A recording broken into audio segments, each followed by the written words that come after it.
Jung explains why the modern woman attracts toxic relationships.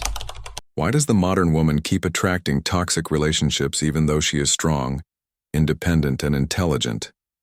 Jung explains that old patterns, childhood wounds, and deep archetypes shape unconscious choices in love. This video reveals how the shadow and the inner child still drive behaviors, keeping her trapped in cycles of pain, and shows the path to break patterns, heal wounds, and finally live healthy, conscious, and liberating relationships. A modern woman, successful, confident, seemingly in control, enters another relationship. At first, everything shines. There is passion, intensity, and promises of a future. But little by little, the brightness gives way to shadows. He becomes distant, controlling, sometimes cold, other times explosive. And without realizing it, she stays. She stays as if bound by something invisible, as if a hidden force pushes her to repeat the same story. Why does this happen? Why do so many women who outwardly embody strength and independence seem to attract connections that hurt them? The answer, Carl Jung would say, does not lie in chance or in supposed feminine weakness. The answer rests in archetypes, in ancestral images that shape invisible choices. It is as if the unconscious were writing a script before the conscious mind could say yes or no. Jung described something called anima and animus, the inner images of the feminine and masculine that each person carries. The modern woman, even empowered, still holds within her the archetype of the animus, this inner masculine figure that can appear as a guide or protector, but also as a relentless critic and even a tyrant. When this archetype shows its shadowed side, it can project outward, making her feel irresistibly drawn to men who embody exactly what she needs to confront within herself. This is where Jungian psychology touches real life with brutal clarity. The woman seeking security may end up entangled with the unstable partner. The one craving care may connect with indifference. The one longing for emotional support may meet coldness, not because she is masochistic, but because the psyche unconsciously seeks to bring to light what remains hidden. Jung said, "What we do not face in our unconscious repeats itself outside us as fate." And fate, in this case, becomes a cycle of relationships that look different on the surface, but carry the same core of pain. It is the repetition of the same wound in new faces, as if the inner shadow, the unintegrated part of the soul, were begging to be acknowledged. Neuroscience now confirms part of this mechanism. Our brain, conditioned by early experiences, tends to seek familiar patterns, even when painful. The limbic system recognizes in others the signals tied to childhood experiences: absence, coldness, criticism, abandonment. What is familiar feels safe, even when it destroys us. The rational mind may say, "This is not good for me," but the body, imprinted with emotional memories, feels magnetized. The unconscious is stronger than conscious will. And here lies the paradox. The modern woman, apparently free, may still be imprisoned by invisible forces. Financial independence does not guarantee emotional freedom. Professional success does not stop old wounds from guiding partner choices. Deep inside, there may still be an unheard child, an unseen young woman, a shadowy archetype left unintegrated. But this is not a sentence. On the contrary, it is an invitation. Recognizing that there is more at play than mere bad luck in love is the first step toward understanding the psychic web. And any web, once revealed, can be transformed. Here, in the silence before the next choice, begins the story of the woman who dares to look within and ask, "Why do I keep attracting what destroys me?" She smiles more, cries less, learns to read the signs before speaking. This modern woman, admired for her strength and independence, is often, deep down, the same girl who learned early not to bother, not to be a burden, to keep everything under control so the world around her wouldn't fall apart. The world applauds her. "You're so mature. You're so responsible. You can handle anything." But no one asks, at what cost? This kind of praise is seductive. Being seen as strong, resilient, a warrior. This builds an identity that feels safe. But behind it, there is deep silence. The woman who doesn't cry, who doesn't ask, who doesn't need, also doesn't receive. Her vulnerability disappears behind a carefully crafted mask. In Jungian psychology, this is the persona, the social mask we present to the world. Necessary, yes, because we all need roles. But when the persona becomes rigid, when it hides too much, something essential is lost: authenticity. And without authenticity, the soul screams in silence. The problem is that this mask of strength paradoxically attracts what wounds the most. Men who see her as a fortress often overlook her fragility. Partners seeking someone to carry their burdens find shelter in her, but do not offer care in return. And she, faithful to her persona, accepts the weight, believing that love proves itself through suffering. Neuroscience helps explain this dilemma. The human brain is shaped by repetition. When someone grows up in a home where love was always mixed with pain, criticism, or absence, the neural circuits recorded this fusion. For the nervous system, love without pain feels strange, even dangerous. That is why, unconsciously, a woman may reject healthy relationships as boring, cold, or lacking chemistry. The body seeks what it knows, even when destructive. This is where the shadow comes in, a central concept in Jung's work. Everything we repress, hide, or leave in the dark eventually returns. The modern woman, who shows the world her self-sufficiency, hides in her shadow the need to be cared for, loved gently, and protected without having to sacrifice herself. But because this need has been denied for so long, it resurfaces through unconscious choices. It is the shadow that drives attraction, not conscious desire. And so the cycle repeats. Another relationship begins with intensity, promises, and brightness. Once again, the archetype of the animus, in its darker aspect, is projected onto the partner, making her see in him not just a man, but the embodiment of something larger, almost mythical. Yet this figure, instead of guiding, demands. Instead of protecting, wounds. Instead of elevating, imprisons. And still, she stays. She stays because part of her believes that if she can transform this man, it will finally have been worth it. She stays because her strong persona doesn't allow her to quit. She stays because her unconscious still confuses love with struggle. But the price is high. Each time she remains, she loses a little more of herself. Not physically, but emotionally. The vibrant, spontaneous, sensitive woman fades behind the role of therapist, caretaker, the unshakable fortress. Deep down, something aches. It aches because the part of her that longs simply to be loved is suffocated, waiting for someone to ask, "Are you okay?" This is the invisible contradiction. Praised for her strength, she bleeds from the lack of gentleness. And until she looks within, she will continue to attract outwardly what she needs to face in her own shadow. Every adult love story begins, invisibly, in childhood. The modern woman who today attracts toxic relationships was not born that way. She was shaped. Many of them grew up in homes where love was conditional. If she brought home good grades, she was praised. If she obeyed, she was considered a good daughter. But when she cried too much, threw tantrums, or showed anger or sadness, she was scolded, silenced, or ignored. So she learned early to hide her emotions in order to be accepted. This process is called parentification. The child stops being just a daughter and takes on roles that aren't hers: her mother's confidant, her siblings' protector, her father's emotional support. She grows up believing her worth lies in caring for others, not in being cared for. The price? She never truly learned how to rest in safe relationships. In the psyche, this translates into constant alertness. Neuroscience calls this state hypervigilance. The brain of a child exposed to emotional instability or unpredictability repeatedly activates stress circuits. This rewires her perception of the world.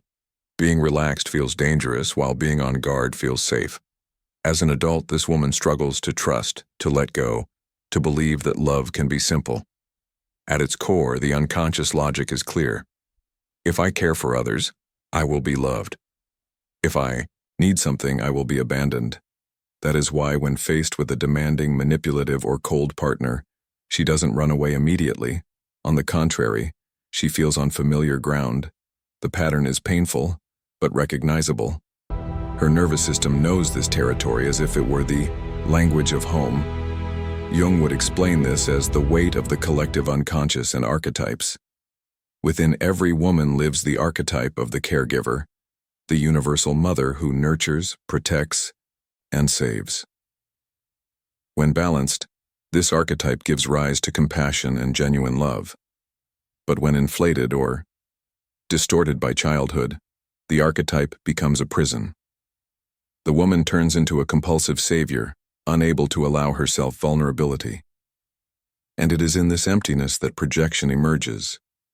The masculine figure appears charged with the archetype of the animus, but in its darker face, the critic, the controller, the distant one. This woman sees him as someone who needs to be saved, taught, transformed. Without realizing it, she relives in adult love the childhood belief that if she could heal her parents with good behavior, she would finally receive affection. What was once a childhood need becomes an unconscious script. And so, adult life repeats what was left unresolved in childhood. From the perspective of neuroscience, this is reinforced by the mechanism of intermittent reward. When the toxic partner alternates between coldness and sudden bursts of intense affection, the brain releases dopamine unpredictably. This cycle is addictive. Uncertainty increases fixation, much like gambling. The rarer the reward, the greater the obsession with obtaining it. That is why leaving these relationships feels almost impossible. It is not just a matter of willpower, but of neurochemistry and unconscious archetypes shaping the perception of reality. The cruelest part is that this woman often blames herself. She thinks she is weak for not being able to walk away, when in truth, her staying is the result of a conditioned psyche and a body trained to confuse vigilance with love. The cycle continues because, in each relationship, she encounters fragments of her own shadow. The part of her that was never cared for keeps choosing partners incapable of caring, and the wounded child inside her still believes, if I try one more time, this time it will work. But as Jung said, until the unconscious becomes conscious, it will direct your life, and you will call it fate. At some point in her journey, the modern woman discovers a dangerous narrative, that true love is the kind that transforms. This idea, which seems noble and poetic, is also one of the greatest emotional traps. She meets a partner who is unstable, cold, or aggressive, yet she sees him as a redemption project. Suffering is interpreted as proof of intensity, and difficulty as an opportunity for healing. It is the belief that if she loves enough, he will change. This is the myth of the wounded savior. In archetypal language, it is the fusion of the dark animus with the distorted caregiver. He appears as someone who needs rescuing. She, as the only one who can rescue him. Deep down, this relationship is not just about love, but also about power. He has the power to confirm her emptiness, and she, the power to believe she can fill it. The psyche, however, does not seek only happiness. It seeks coherence. And if her unconscious carries the story that to love is to suffer, then she will feel most alive when love is turbulent. Calm, stable relationships will seem bland, passionless, unable to ignite the same fire. From the perspective of neuroscience, this process is intensified by the dopamine of anticipation. When she believes next time will be different, the brain releases chemical waves of hope that reinforce the bond, even without real change. It is the same mechanism that keeps gamblers glued to slot machines, the promise of the next win. Yet Jung warned, love born from the shadow does not set free, it imprisons. When a woman projects the image of the animus onto her partner, she is not seeing the real man but a part of herself that needs recognition. She is not only trying to save him but also the wounded child living inside her. This wounded savior is in truth a metaphor for her own psyche. What she longs to rescue in another is what she needs to rescue in herself. The ability to be loved without sacrifice, the freedom to exist without carrying everyone else's burdens. But until she realizes this, she remains caught in the cycle of pain. And the cycle has well-defined phases. Idealization. At first, he seems fascinating, full of potential. She sees not who he is, but who he could be. Conflict. Soon, criticism, coldness, and absence appear. She interprets them as obstacles to be overcome. Promise of change. He apologizes, shows vulnerability. She feels her dedication is finally paying off. Repetition. The pain returns, even stronger, and the cycle begins again. This repetition is addictive because it brings both suffering and small doses of hope. And in this context, hope is more addictive than pleasure itself. That is why love becomes a prison. And the modern woman, even independent and lucid in so many areas of life, feels captive in her intimacy, as if an invisible thread ties her to the same kind of partner again and again. The truth Jung would reveal is harsh. What she seeks in another can only be found within herself. The wound that keeps her staying is also the path to her liberation. But until this awareness matures, the archetype of the wounded savior will continue to guide her, and she will go on mistaking passion for healing and intensity for love. Despite the strength she displays, there is within her a silent, deep, and persistent emptiness, a space that has never been acknowledged, inhabited by an inner child still waiting to be heard, embraced, and validated. It is within this invisible ground that the patterns of toxic relationships take root. The modern woman seeks identity, belonging, and safety, yet unconsciously projects these needs onto partners who merely reflect the neglected parts of herself. Each romantic choice becomes an attempt to fill a void that has never received true attention. Jung once said that the unconscious is a living theater, constantly projecting its inner scenes onto the external world. Thus, the indifference, anger, or manipulation she perceives in her partner is not only his, it is also a mirror of unacknowledged shadows within herself. The unconscious, by drawing her to these reflections, pushes her to confront what still needs to be integrated.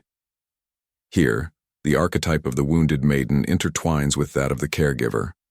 Vulnerable yet heroic, she believes her worth must be proven through caring for the other.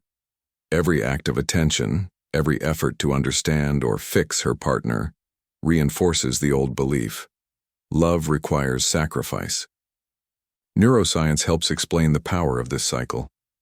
The brain learns early to associate familiarity with safety. Experiences of rejection and emotional instability wire circuits that, in adulthood, confuse pain with love and repetition with belonging. That is why, even when aware of the risk, she is drawn back into dynamics that echo her past. She becomes an expert in adaptation. She reshapes her emotions, recalibrates expectations, and suppresses her needs, all to sustain the relationship.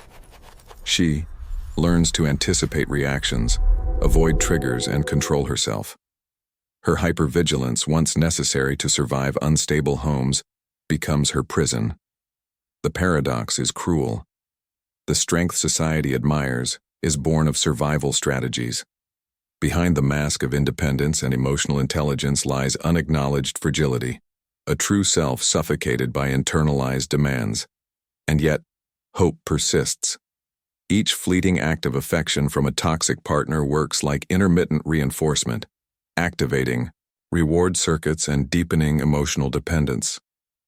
The alternation between warmth and rejection keeps her trapped, as if she were always on the verge of finally receiving the love she has sought since childhood. But until she recognizes her own shadow, the part of herself that longs to be cared for, protected, and accepted, she will continue attracting partners who embody exactly what she has yet to integrate. Jung insisted that the first step is to make the unconscious conscious. Only by acknowledging her own pain and her legitimate need for care and belonging can she realize she no longer has to search outside for what she can cultivate within.